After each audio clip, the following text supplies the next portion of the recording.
This is Admiral Andrew Brown Cunningham, widely known by his initials ABC. He was Commander-in-Chief Mediterranean Fleet at the beginning of the Second World War. He was one of the few visitors to Bletchley Park. How did that happen? Dilly Knox was one of the earliest cryptographers on site, an Egyptologist by trade. He didn't like his fellow man, so he made use of House 3 in the stable yard and recruited 12 women to work with him. Mavis Lever was working as a cryptographer for Dilly Knox in House 3. In early 1941, Mavis Lever, using the crib Super Marina, broke an Italian Navy message that translated as, "Today, 25th of March 1941, is the day -3. 3 days later, a message was decrypted saying that the Italian fleet had sailed, comprising 1 battleship, 6 heavy and 2 light cruisers, plus destroyers, to attack the British merchant convoys of troops and materials running between Cairo and Greece. The Italian fleet had sailed. Their route was known. No time to waste. Dilly Knox knew a man in London who knew a man on ABC's staff in Cairo. They sent the message directly to him.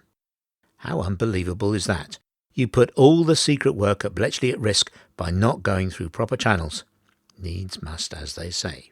When the Armada was sighted off Plymouth, Sir Francis Drake carried on his game of bowls, whilst the wind became more advantageous. Like him, ABC went off to play a round of golf. How cool is that? Whilst playing the round of golf, he saw the Japanese ambassador and spoke loudly about a party he was going to have that evening. The Japanese ambassador reported back that the British fleet was remaining in Alexandria. When ABC got back to the harbour, the British fleet sailed. 3 battleships, an aircraft carrier, 4 light cruisers and 13 destroyers. The Italians built the most beautiful warships. Here is a picture of the Raimondo Montecuccoli and her British equivalent, HMS Sheffield. These pictures are from the 1935 edition of the Modern Book of Ships. The Italian fleet had not seen much action, and none of the Italian ships in this battle were fitted with radar. After a few skirmishes causing little damage, an aircraft from the Formidable torpedoed the Italian battleship Vittorio Veneto, hitting her outer port propeller and causing 4,000 tons of flooding. After an hour and a half stationary whilst repairs were made, the battleship set off at 19 knots for Italy. ABC and the fleet in pursuit.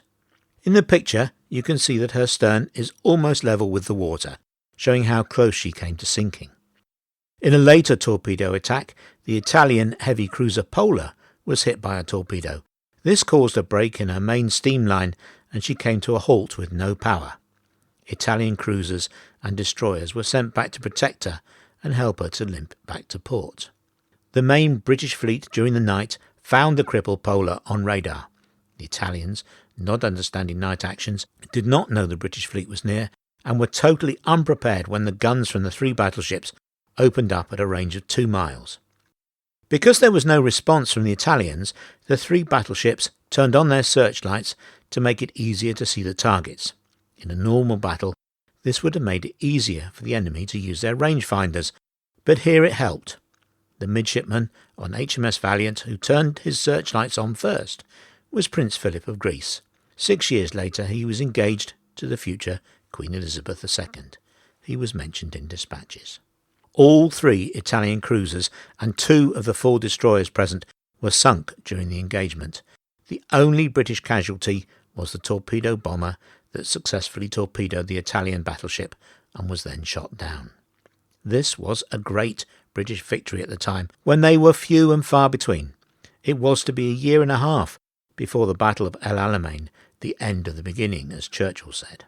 This, of course, was a great victory for Bletchley Park too, and because the dispatch had been sent directly, ABC was able to find out the source of the intelligence and decided to visit Bletchley Park and the team in House 3 a few weeks after the battle.